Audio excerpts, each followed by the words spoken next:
Chief Minister Conrad Sangma inaugurated the Block Integrated Development Complex of Betasing C&Rd block on Thursday in the presence of C&Rd Minister A.T. Mandal. Chief Minister Sangma acknowledged the collaborative effort behind the project's swift completion and highlighted ongoing efforts to enhance public service delivery.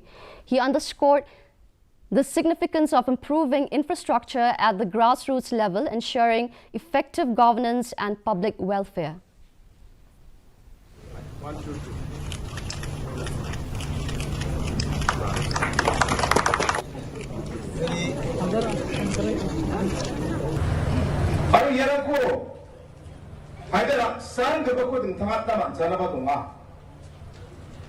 Hindi ba ang grassroots level o dongkapa office rangko infrastructure ko at na may tari jauge at singi public na mamang salaba ng gapa service ko o nama jawa